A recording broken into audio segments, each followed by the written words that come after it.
thanks for the tremendous interest we've had. We've got a lot of people registered, and we're very much looking forward to this fascinating and challenging hour of discussion. I won't say too much by way of introduction, but I think it's worth just setting the scene.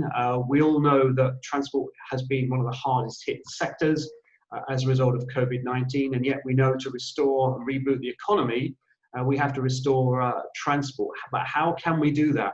How can we do that in a way that is obviously safe, sustainable, inclusive, but in a way that doesn't drop our guard against the re-emergence of COVID-19, which many experts are saying obviously is a real threat lurking around the corner. I mean, that's an incredibly big challenge that we as professionals probably have never faced in our working lives, but we don't believe it's mission impossible. There must be a way of squaring that circle. We don't pretend, and we've got 3 of Europe's experts here, we don't pretend we can come up with all the answers in this hour, but perhaps we can kickstart this big debate, this long-term debate about how we can restore connectivity in a sustainable way, bearing in mind that the real health risks that are still lurking around there. We have Matthew Baldwin. Welcome, Matthew, who is the Deputy Director General of DG Move. Absolute pleasure to see you here with us. We appreciate how busy you are and how challenging it's been for DG Move in the last few weeks, and you've all been doing a tremendous amount of fantastic work, maintaining the green lanes and everything else that we've really been depending on. We have Isabelle.Ryckbost, Secretary General of the European Seaport Organisation, who is very familiar with the EU institutions, and obviously, again, the port's playing an absolute key role in maintaining that lifeline for our goods and indeed people moving during this pandemic. And above all, I think that food supply coming into the EU that we perhaps take for granted, all our food and goods. And Susanna.Hauptmann from who's a behavioural traffic specialist, and we very much welcome you. And of course, Kapsch is one of the world's leading providers of intelligent transport systems. We very much look forward to what you have to say. So we thought we will kick off, but if people can bear in mind, this is a chance for you to ask questions and make brief comments as well. So do start bringing your questions to our attention, and we'll make sure the panelists have a chance to answer them. But if we can kick off this discussion by inviting Matthew Baldwin to say a few words. Over to you, Matthew. Hi, Mark. Hello, everyone. Great to be on, and what a topic we got in 1 hour. And when I look at the things I want to say to you, as is always the case on these calls, has frozen. Go ahead. That'd be great. Thanks. Okay. Well, you don't want to see my face anyway. I have a great face for radio, as they once said. Delighted to be with you. And when I look at the number of things I have to say, I think if anything, the problem is that there's just almost too much stuff coming. Sometimes I hear the EU accused of doing nothing in the crisis, and that makes me hysterical with laughter. If anything, I sometimes wonder if we're trying to do too much. I want, therefore, to try to structure a little bit what I have to say in terms of 3 eras: the BC, the DC, and the AC eras, before COVID, during COVID, and after COVID. And yes, I'm taking out a copyright on this model. I mean, the point about not to be too long about before COVID is to stress that, before COVID, we were coming forward with a strategy for smart and sustainable mobility. Before COVID, we had the European Green Deal. Before COVID, we had ambitious plans for a budget and recovery. Sorry, well, yes, recovery comes after COVID, but so we're not starting from scratch here. And by the way, and then also to everyone who says, well, COVID changes everything and we shouldn't be trying to do any of these things. Well, let's see. I think there's a lot of things we could and should be achieving, particularly under the heading of sustainability.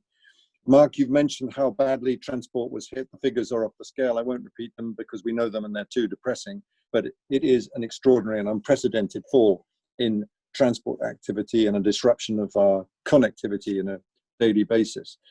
What we tried to do from the Commission is observe some key principles through this crisis.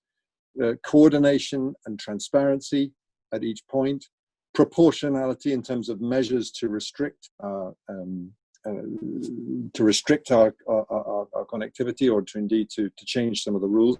Non-discrimination, a crucial principle, and increasingly as we look to the future, we're trying to build up resilience. So those are the principles I'd like you to bear in mind, and we're ready to be judged against.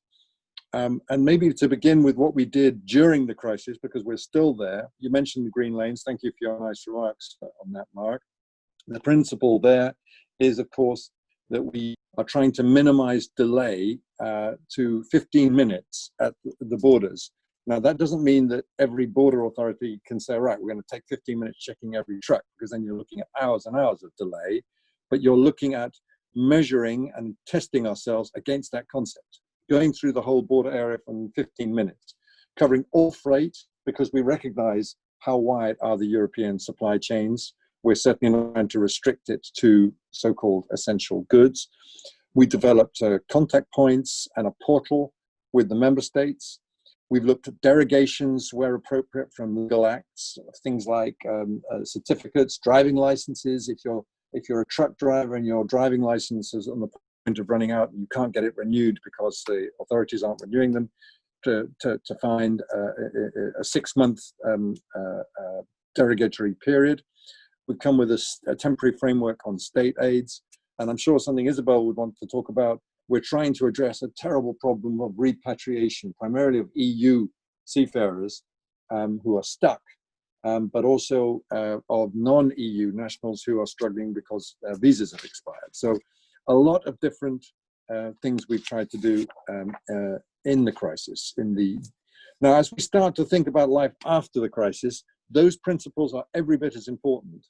And I'd like to talk about 2 big blocks of work.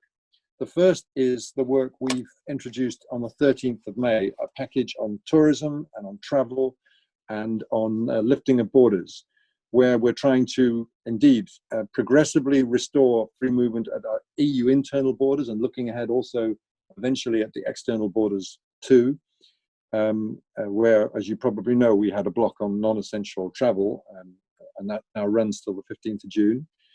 A framework for the gradual re-establishment of transport links, criteria for resuming tourism and health protocols, and a recommendation on travel vouchers to try to make them attractive alternatives to getting cash reimbursements from cash-strapped transport companies. In all of these things, we're looking for a balance between, obviously, we need to respect health, but also how can we restore transport links and connectivity, because we know, as you said, Mark, at the start, transport is so key to relaunching the economy. So we put these things on the table. The key thing now for me is that we coordinate well with member states. That means member states sharing information with each other, sharing information about what requirements they have, for example, on face coverings in public transport, because that's the essence of coordination. If it's not just about Brussels telling everyone what to do, it's about knowing what your neighbors and your travel partners are planning to do so we can coordinate a way out of this. And then I know I haven't got long, so the last element I want to talk about is indeed the recovery plan for Europe. And I like the brave structure you put on this, Mark, at the start.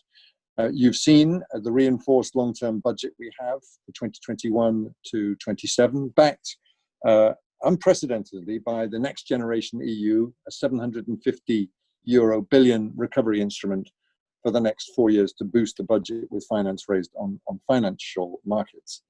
I'll quickly talk about the tools, but on the budget side, if I may, because I think they are very relevant.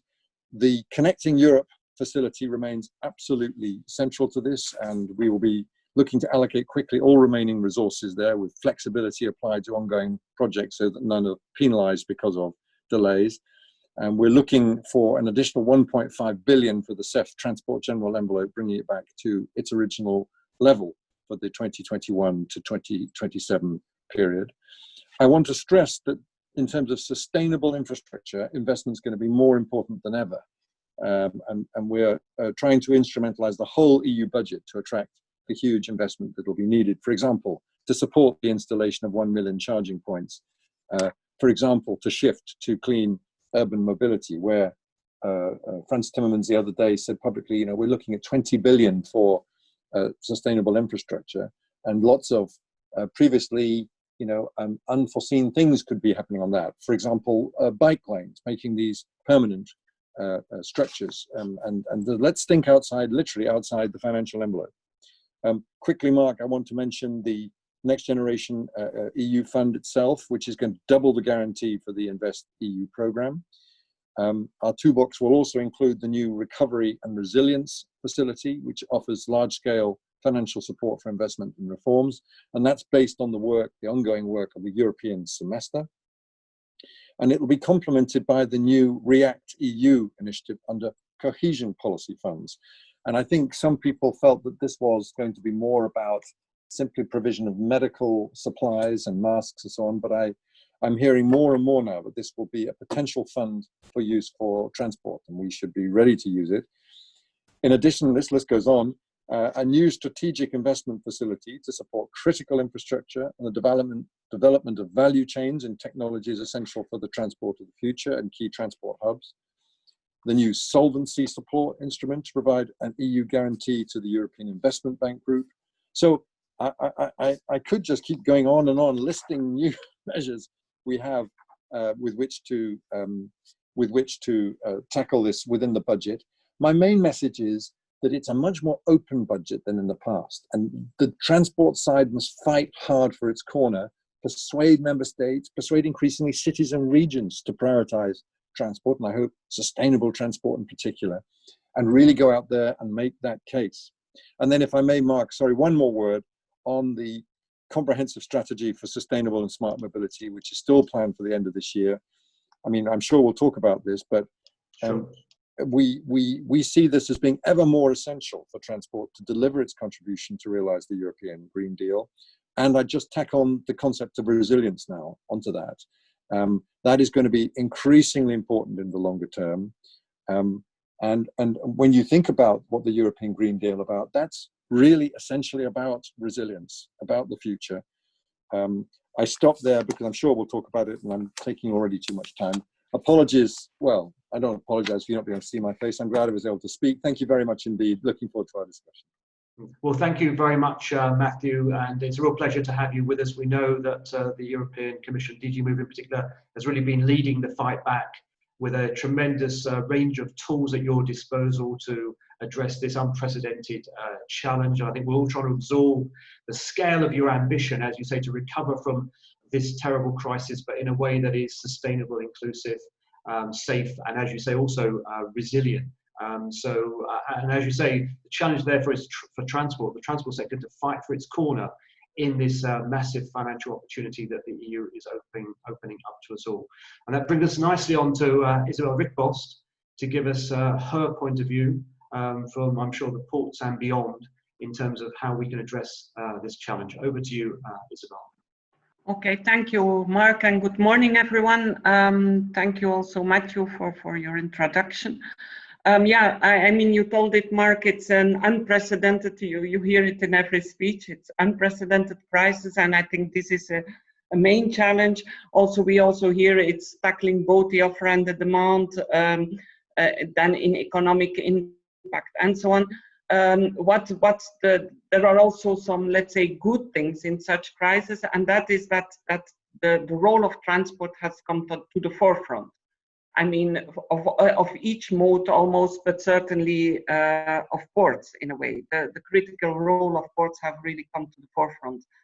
But what I think there are some specific features in this crisis that I would like to highlight, and that is first that it's a global crisis, but it's also a crisis that is not synchronized. We had the crisis, and this is very important for port business, because we had first the crisis in China, then now in EU, and now it's moving to South America. So as long as the crisis, the peak and the health crisis will be somewhere in the world, it will disrupt the trade flows because we have very fragmented supply chains, very fragmented production. So that is something we will need to cope with, probably for some time more even. And as you say, we do not know what the future will bring. The second aspect, I think, which is very important, is that this is a health crisis, and health policies are national policies in Europe with very important budgets. And this conflicts a bit, and this is the tension field, and with the internal market, with the European idea on, you know, keep goods moving, keep free movement of people, and so on. So I think that there we see a big tension. And what we can also thirdly see is that you see something that was really already going on in some parts of the world, and also even in Europe, if I can refer to Brexit, is this economic nationalism, but also how they call it in French, this repli sur soi-même. So that really borders are being closed, people are protecting, or governments are protecting own productions. Also worldwide, we see that, for instance, I hear from ports that there are export bans even on fruit and vegetables, on grains in some countries outside the EU. So trade is really being hampered indirectly as well. So then, you know, Mark, that we referred to it before, that we have been making a statement at the end of April to say we should do the future in 2 steps: a short-term step where we look at the short-term policy and needs, and then go to the long-term strategy. Because we think that in ESPO and European ports, we first need to settle the dust, to measure the damage. And that does not mean that we do not have to start thinking about the long-term strategy, but maybe before setting the long-term goals and so on, we need to see where will be the new normal, when will we be out of this crisis, or of the peak of the crisis, and what will be then the situation. If for ports, it's very early days to count the damage. We don't know Q2, Q3, there we will see really the consequences of what is going on in economic terms. So it's very, very short term. For short term, I think we need to look into, and Matthew has already said, the health measures, coexistence with the virus, support. We have to look at where support should be given and so on. I think restoring the internal market where there are hiccups, I think this is a very important point. And also then look maybe at competition issues, because if here and there are some temporary aid measures, we have to see that they are not disturbing the competition between the players and the member states. What we have seen, and I also would like to convey to policymakers, and we have a big policymaker here in the debate, is that leave the business do their business. I mean, it's also a policy wants to help, and have been, and I thanks to the Commission for all the work being done. But we should also trust, for instance, we have seen that ports have been remained very operational. They had contingency plans. I was very surprised myself in this unprecedented crisis that they were really coping with it, that they had a plan A, B, C, and so on being developed, and that this all worked very fine. They had a problem with storage capacity, or a fear of having not enough storage capacity because warehouses were full and so on. Also this, they found solutions and it all worked well, and the problem is away. So a lot is being solved on the field. And this does not mean that we do not need a good framework, but a lot of solutions can also come from the field, let's say from the sector. Just then, the new normal, the long term. And I have to keep an eye on the time, but just some things. I think resilience is a new concept that is gaining importance. I think Matthew is very right on that. We have to, and resilience, I think there are different aspects. It's the resilience of every player, let's say, resilience of ports and so on, but also resilience of the internal market. I think restoring this connectivity. Also, when you mentioned the crew changes, Matthew, this is also an internal market issue, because you need to have this frontline status for crew changes so that they can pass the borders and go and fetch a flight in this critical period in another member state. So this has also to be solved. Resilience of Europe is also resilience of Europe in the world, let's say, and this is to be a bit more protect the interests of Europe. And this brings me to the trade issue, which could change. We have seen that Europe has been very dependent on this one producer in the world, and that's China. We have seen that also, and we are seeing that for some products, even for the lithium in the batteries and so on, that we rely on some producers in the world. So if you have this crisis, then you really risk to be in a major problem with these productions and supply chains. So it might lead to deglobalization, I would say, to diversification of production in the world. And this will mean also for ports to liaise with other connections. It might also lead to a more important role for short sea shipping and motorways of the sea between member states of the European Union, but also maybe with Europe, with its neighboring countries. So these are things to look at.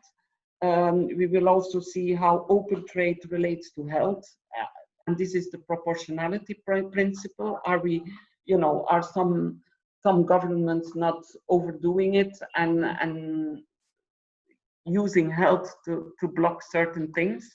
So this is an important thing. Digitalization. For us, digitalization is very important for ports. It's a tool of efficiency, sustainability, transparency. But now with the crisis, we have seen that it's a tool for health, that it's contactless and so on, transport. And I think this is also a lesson. There is a boost for digital solutions now. We have to embrace that, but we have to see that the future is safe. We will become more important of these solutions, but we must see that the cybersecurity, these sites, the safe connections is guaranteed. So there is some work to be done. On TEN-T policy, transport infrastructure, I think ports have shown to be critical infrastructure. Let that be also a lesson towards investments. Please, Europe, invest in these ports. What we must also say, the throughputs in ports will go down. We depending, it's very early day, but it will probably mean for 2020 -20, -30% for some ports. This means also incomes going down, and also the ability to invest will go down. And even if your throughput goes down, the whole state of the art investments, greening, digitalization, they remain at stable cost. It's not going down, so there can be become a bigger problem. Green Deal. It's not a way. Climate. I mean, COVID has been in the picture, but the climate is still there. The climate issue. So you're not. It comes on top of it. It's another global crisis. So we really want to keep the ambition. But I think, given the constraints, given the economic crisis that we are facing or will be facing, because we haven't seen everything yet, I think it will be very important to have a very clever implementation to avoid stranded investments, to really think very much ahead of what is the most efficient way to get there. We discuss, or I hear about green conditionality for support, maybe for support, for instance, to shipping lines and so on. I think this is an idea to explore, and I think we should look into that. I think my last point, and I do not want, is a passenger and cruise, because I think they have been hit very far. The ferry lines have been hit very strongly. Some months ago, before the crisis, if we talked about cruise, but even about some ferry lines, it's linked to over-tourism, what is sustainability, and so on. We are now faced with a sector in crisis, in a way. Ferries remain the lifelines. We will have to ensure it, but how to restore this confidence? What the question I have there as well is for the longer run. If we make a long-term strategy for transport, do we cater for social distancing 1.5 or be 2 meter, or is this a short-term measure? I think this is very important to not take too quick decisions on that. So this is to round up, and I've been far too long, but my main message to the Commission is settle the dust a bit, take your time. We all need to think, and to have also the time to think and the environment to think, probably in more physical meetings as well. Okay, thank you so much, Isabelle. That's a fascinating point of view. I'm sure many of us agree with a lot of that. I'm sure we'll come back to it in the discussion, but moving rapidly on, if I may, because we want to allow plenty of time for questions and discussion, if I could bring in Susanna. Welcome. We're very much looking forward to hearing what you have to say. Thank you. Also, a warm welcome from my side. My name is Susanna. I work at KapschTraffic as a specialist on mobility behavior. And this Austrian company provides intelligent transportation systems. But I believe that mobility is as much a social engineering puzzle as it is a technical challenge. And I'm grateful for the invitation for sharing with you some of my thoughts and reflections and how COVID-19 is affecting mobility. As you see on the slide accentuating my contribution, I will focus on the complex interaction of the individual and the collective as a crucial element of mobility. Facing a highly infectious disease, individual is exceptionally closely tied to the collective. The individual behavior is now immediately linked to the health and the well-being of other unknown people. Knowing that, the governments had to take their responsibility seriously, and more than half of the global population experienced some kind of containment measures. The connection between the individual parts of the society had to be loosened or even cut. Now we are experiencing a phase of slow reopening. By loosening the restrictive regulations, the responsibility of containing the virus spread is step by step transferred to the individual. We become aware how directly the sake of the civil society is linked to the individual behavior of everybody of us. At the same time, we all somehow know that we humans often do not act in our own best interest, because our rational behavior is limited. For example, we smoke, we eat junk food, or we are the masters of procrastination. It goes without saying that it's even more difficult for us to act in a common interest. Although facing the threat of global warming, it's obviously very hard to visualize the invisible threat of CO2. Hundreds of behavioral biases affect our daily decision-making, are influencing information processing and affecting rational choice. Facing this huge individual responsibility of containing the spread of the virus is somehow overwhelming. Furthermore, there is still very fragmented knowledge about the characteristics of the virus as well as of the disease itself. We are all facing a period of exceptional uncertainty, which impedes rational decision-making. We are, for example, exposed to a simple overload of sometimes contradictory information, and we are not good at dealing with probabilities at all. And what do humans usually do when they do not exactly know how to behave? They copy the behavior of others. The decision on travel modes is one of the most apparent examples on how COVID-19 changes our travel behavior. In mobility, the principles of individual and collective is easily observable. Cars and bicycles on the one side, train, buses, ships, and planes on the other side.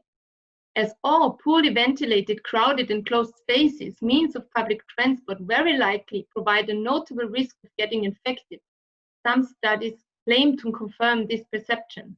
And following some scientific advice, passengers shouldn't also don't talk too loud, as this produces even more aerosols.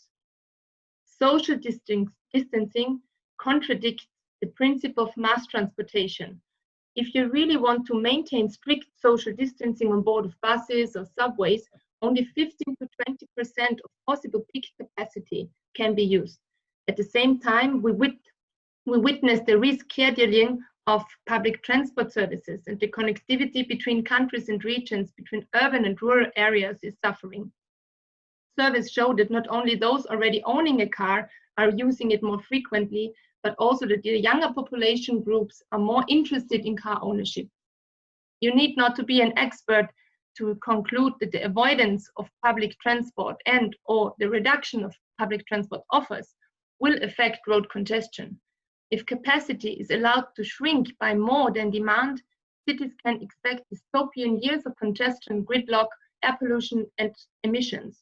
A scenario of heavily congested roads not only is tiring and stressful for those stuck in the traffic, it causes multiple damage to public health and the environment, and also means a heavy burden for the already suffering national budgets, as congested roads trigger a delay cost and welfare loss, reducing GDP. Lessons learned. From my point of view, we learned that certain aspects to support we have already heard it, the resilience of individuals as well as of systems. The individuals living a multimodal mobility have simply more options and are therefore more resilient with change. And systems able to react and adapt quickly to sudden changes are more capable of managing moments of crisis. We also learned about the importance of data and how narrow the ridge is between individual privacy rights and the protection of national health. The crisis made us try new behaviors, to ride a bike, for example, to work from home. We also learned about the importance of social norms and practices. Positive aspects, such as washing hands or sneezing into the crook of the arms, can easily be locked in. But we also witnessed it and experienced the awkwardness of practicing physical distancing and suffered from the sensation, although feeling healthy, being a potential threat to family and friends. Lastly, we learned how easily a society can be divided between these who have options and those who have not. Within mobility, we work intensively to keep a complex system flowing smoothly, while at the same time trying to ensure the largest possible freedom of the individual. Now with COVID-19, we experienced the fragility of this relation. Thank you. Thank you very much indeed, Susanna, for those very thoughtful comments and your analysis, and that interaction between human behaviour, as you say, and the transport system has been fascinating, positively and negatively. And some of those positive attributes we've obviously got to encourage, and we don't want to go back to the bad old ways in the future. We've had a lot of questions, as you will not be surprised, and I'm going to try and get in as many as we can, and I would appreciate the panel if you can really give us short fire answers back, and I'm trying to assemble them into different chunks so we can perhaps deal with 2 or 3 questions at the same time. So first of all, there's some questions on basically transport and the Green Deal and investment in more sustainable modes. We've had a question from Jonas de Cressin from UIP on how will the shift to more sustainable modes of transport be supported in the plan, and where will the funding come from? Secondly, from RIA, Darren Kaplan of the Railway Industry Association, what does social distancing mean for transport in terms of infrastructure investment in the EU? And finally, Transport for London, Steve Newsome, the Green Deal was rather light on public transport, the modal shift. Given COVID-19, will we be reassessing the key role that urban passenger transport should be playing in terms of the future mobility strategy? So I'll go to Matthew first, but obviously these are questions for Isabelle and Susanna too. Basically, can Europe lead the way in further greening public transport through its regulatory and its financial instruments? Matthew. Can you hear me now, or do I need to take the video? No, that's fine. That's perfect. Thank you very much. Well, what a great bunch of questions. Where to begin? I think Susanna was very good on social distancing and what that does. Clearly, it cuts capacity in the short term. And at the same time, we've seen an unprecedented fear of using public transport. There's a recent poll in Le Soir talked about 46% of the local people here do not want to use public transport. So what do? I mean, I think there are ways of looking at staggering of work and school hours, looking at the ways of changing the operational frequency of public transport, using it in combination with other measures, such as requiring face coverings, which I think is rapidly becoming the norm. But Susanna put her finger on it. There is a great risk that we return to the old normal. We jump back in the cars. That feels like the safest thing to do. And again, why I like to talk about before COVID, as well as we know already what the external costs are of using a private carbon-fueled car in a city. It's enormous. And if you look at CO2 emissions and health and air quality and the cost of road crashes and congestion, it's enormous. So we really do need to try to avoid going down that way. And we do appeal to people to continue to walk and to cycle. And I think we have to back that up with measures to try to make temporary bike lanes permanent, for example. And maybe we'll find creative new ways of using the budget, as I mentioned in my remarks. On the point about trying to bring public transport more into the mix, and indeed a lot of all of these issues we're talking about, this hasn't been a subject of community competence in the past. It's not something we've been jumping in and telling people what to do on public transport. I think there are some ways, for example, in which we can support the procurement of safe and green new buses, for example. Maybe there are ways in which we can look, this is me speaking personally, creative scrappage schemes to encourage green public transport vehicles, as well as we always talk about cars in this context. And indeed, why not other modes of transport as well?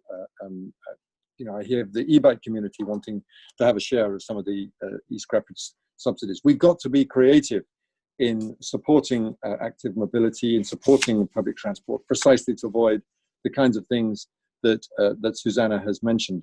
In order to give everyone else a chance to speak, I stopped there, but I'm sure there's things I missed, Mark. Sorry. Okay, well, thank you, Matthew. I think we're getting the impression that this debate is obviously going to continue, and we'll love to facilitate further discussions of this kind. This will not be the last, I'm sure, you hear on these matters, or from you, Matthew. Isabelle, quick points back, if you may, so we can get some more questions in. Yeah, I would just say, I think greening public transport and whatever in this period, it's probably restoring the confidence in public transport. I think this is a way, because public transport is a greener way. So I think that the boost that can be given now is to restore this confidence and take away some, because I know, for instance, here in Belgium, during the lockdown, they have been discouraging people of using public transport and creating this fear.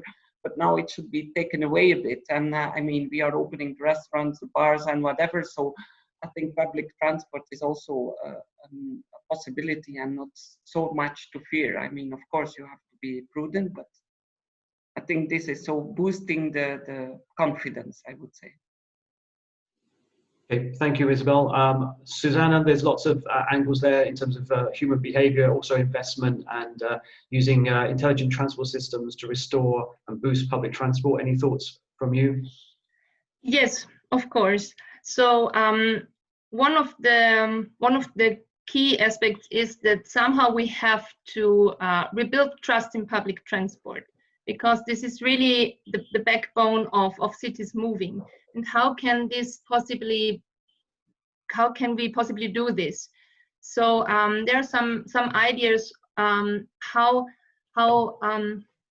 yes, the important aspect is that we shape that the people perceive public transport as a safe means of getting around. This is somehow a different perception. It's not, people do not react on how it is, or is a rational concept, but if they perceive it as clean.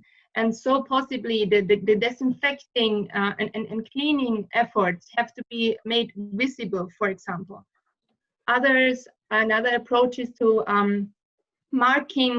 do markings on the floor to give some kind of nudge to the people. Where does my personal place begin, and a space begins and ends?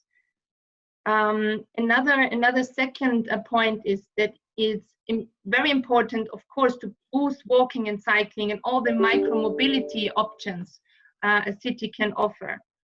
And also, it's important to make use of all other possible mobility options in a city.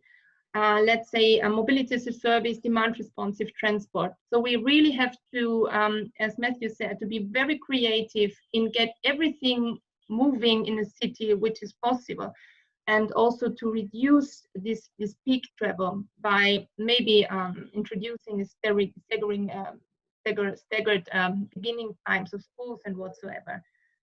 There is also a kind of technological help support when we start to integrate the different modes of transport. We can possibly make it easier to find, for the people to find routes which are less frequented. So they so that multimodal passengers can be supported in finding another way than crowded metro lines.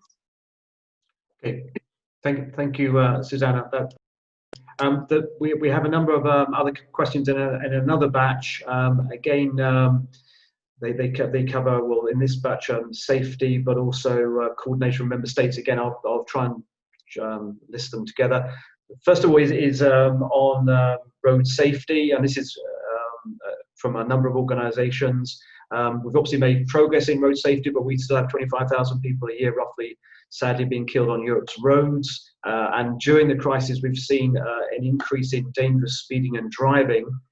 What more emphasis can we put on Vision Zero to ensure as we recover, we can actually tackle the road safety issue as well? I mean, 25,000 people a year being killed on the roads is still a tremendously huge toll that we've got to continue to focus on. I know Matthew's been leading work in Europe on Vision Zero, but I'd like to hear all your thoughts on how we can make sure the recovery is safe. And then the second one on really coordination between the EU and member states. This one from Bernard van Hul from Costa. They very much appreciate the dialogue with DG Move and the national transport authorities, but they've experienced several cases where the member states are not implementing the guidelines being advocated by the European Commission, in particular on issues such as passengers and crew.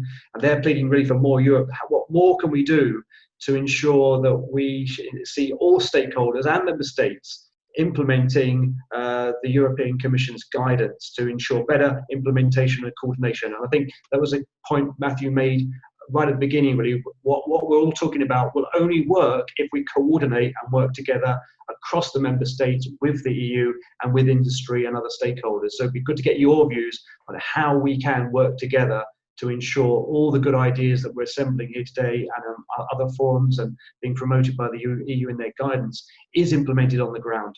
First of all, Matthew, but I will obviously come back to Isabelle and Susanna as well on road safety and coordination. Two great questions. I'll try to be really quick. Spot on. It's very interesting, isn't it? We have 25,000 dead in the EU, 1.3 million global dead, and we've never managed to bring the same level of public attention to this problem as we have on COVID. The promising thing for me is that it shows the public is ready to accept quite radical measures to protect public health and safety, and this is something we should think about, not to be too opportunistic, we should think about. There has been a big drop in traffic volumes and a less than proportionate drop in fatalities and serious injuries. I can't precisely point to the speed link, but anecdotally we're seeing speeds rising up. I have seen a lot of that myself personally on empty roads, and we know how important that is in the Vision Zero concept. A 1 kilometre average drop in vehicle speeds in the European Union would save 2,000 lives. In an urban setting, it's even more direct. If you're hit by a car at 30 kilometers an hour, he said, pointing to his prop, you have a 90% chance of surviving if you're a pedestrian or a cyclist.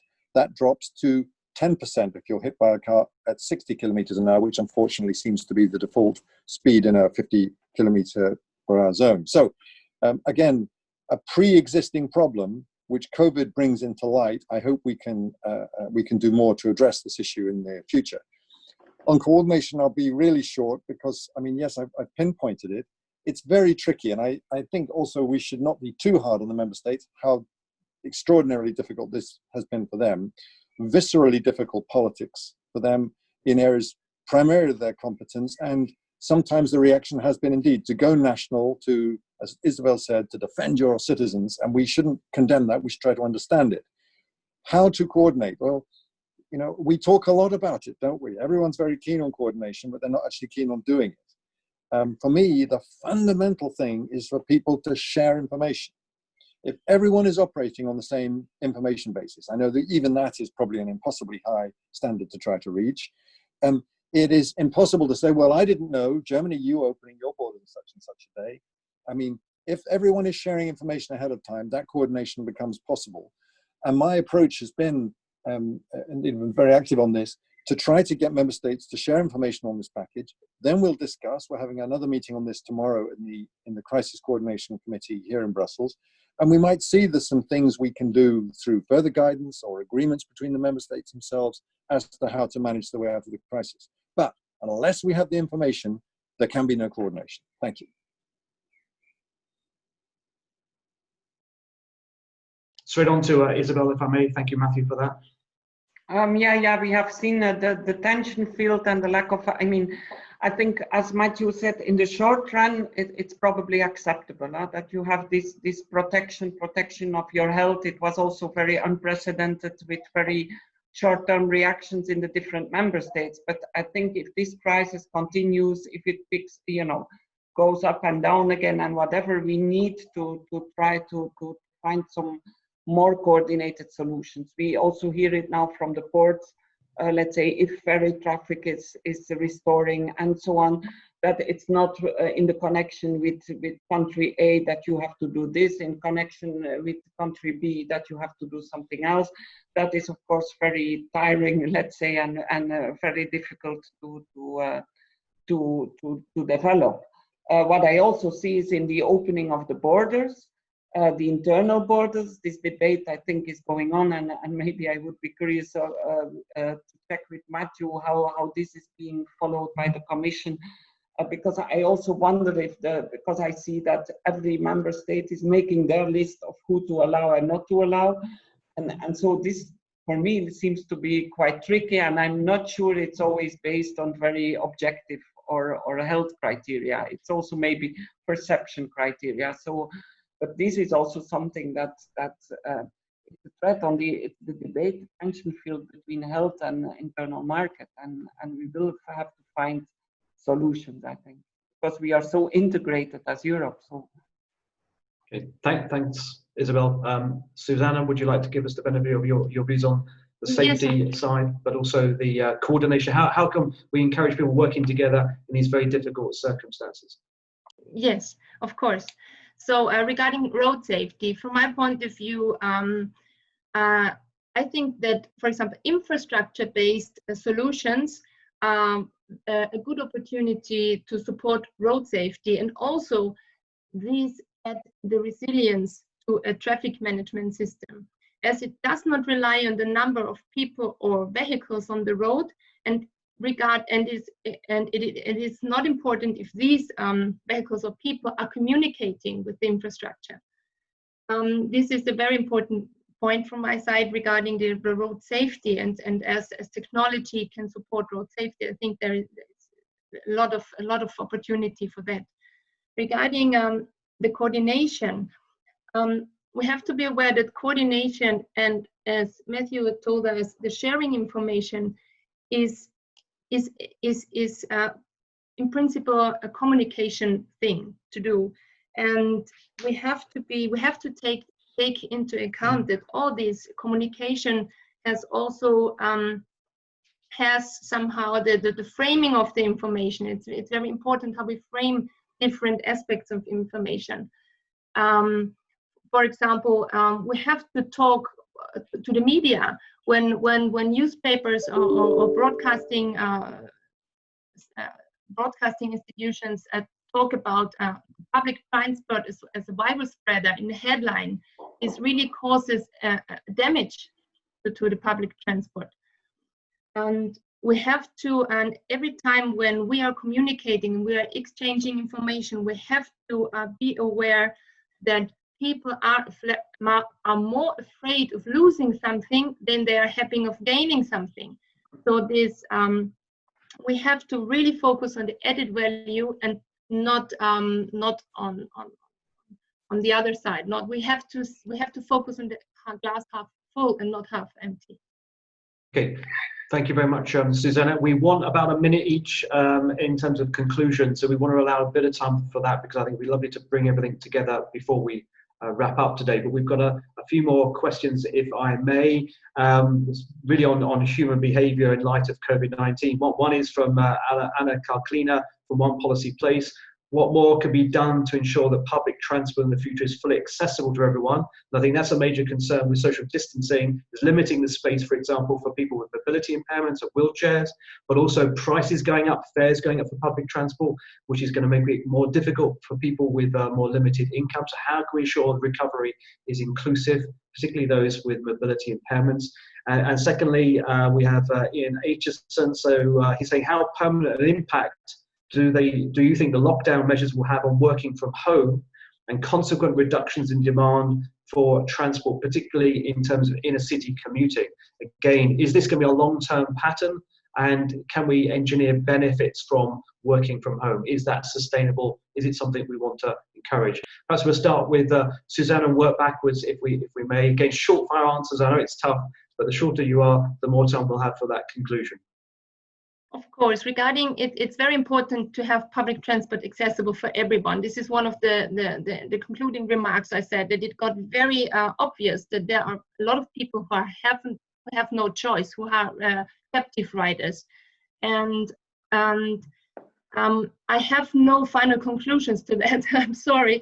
But from my point of view, we have to, for example, prove that public transport is a safe place to be, for example, when opinion leaders are using public transport, or our president from Austria, who is really active on Facebook, is sharing his opinions on that, and this is helping finding the personal decision on that.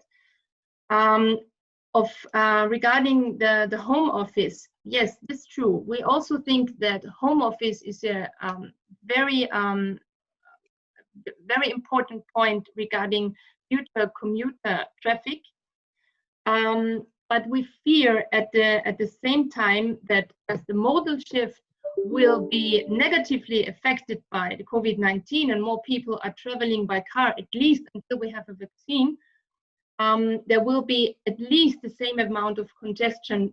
We will reach the same amount of congestion rather quickly, although we have more people working in home office. Okay, thank you, Susanna. Isabelle, over to you. Just on the social distancing as a permanent thing in public transport and so on, it's a question I have, and I mean also. And that is why I think we have to be very prudent with making now long-term policies on that, because maybe it's something very temporary, and then we have to cater for that. And maybe it's, I hope it's maybe positive thinking, but because it's true that a ferry that is half full, there is financial viability, because you can say it must be accessible and pricing and so on, but it must be also viable because a lot of ferry connections do not have public money coming in at the moment. So this would mean then public money, but because then you turn in a scenario of public service obligations and so on. So that is again another debate. So it's very difficult. As concerns home working, I think it has proven to be a solution in this crisis period, and I think also again with our office we have been doing a lot of work and we have been working well, but I don't see it as the basic solution, because I think mobility and also face-to-face team, it's teamwork and so on. It remains very important, and I think we also should not use it as a solution because the mobility is not guaranteed in the right way. I think this is a negative way to go into home working, so that is not. Thank you, Isabelle. Over to you, Matthew, and then we're going to have that final round of 1 minute or so each on your conclusions to wrap everything up for this morning. Over to you, Matthew, on those questions. Thank you. Accessibility, inclusivity, two crucial words. I don't have a definitive answer, but it's absolutely clear, and I agree with Susanna, that we must ensure that our transport system is more accessible and more inclusive after the crisis than it was before, and we had some work to do before. And part of the answer, it might sound glib, to ensuring that we have inclusive and accessible transport is that we have an inclusive and accessible process for addressing these issues in terms of consultation and openness to every different point of view. I've one reason to be optimistic that if you look at the huge efforts that transport systems and retail systems are now having to make just to accommodate what do we call them, a normally bodied person now in a store, you know, with the markings on the floor and everything else, it's not that much more disproportionate effort. And why should we not be doing it? To ensure proper wheelchair access, for example, to ensure that systems do work properly for people. So maybe that whole sense of, you know, oh, it's just too complicated and costly, we can't do that. You know, we're having to do that for everybody now, so why shouldn't we do it for you know, to be in a truly inclusive and accessible way? Personal thoughts, but you know, things to work on. In terms of working from home, the simple answer is I don't know. It's a great question. I go back and forth literally myself, and metaphorically and literally in terms of the office, about whether I like to be here or whatever it is.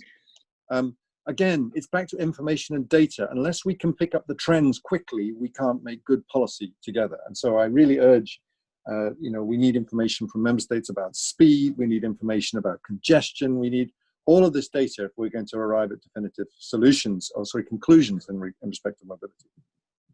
Okay, thank you so much, Matthew. Well, we want to finish on time because we always like to run on time if we possibly can in transport, as we all know. But it'd be great to have a minute each on really that big question: can we restore connectivity in a way that's compatible with health, safety, and sustainability? And of course, we've mentioned also inclusivity and resilience. In fact, we've been running a poll on that, and most of our viewers today are very optimistic. 62% think we can, they're up for the challenge.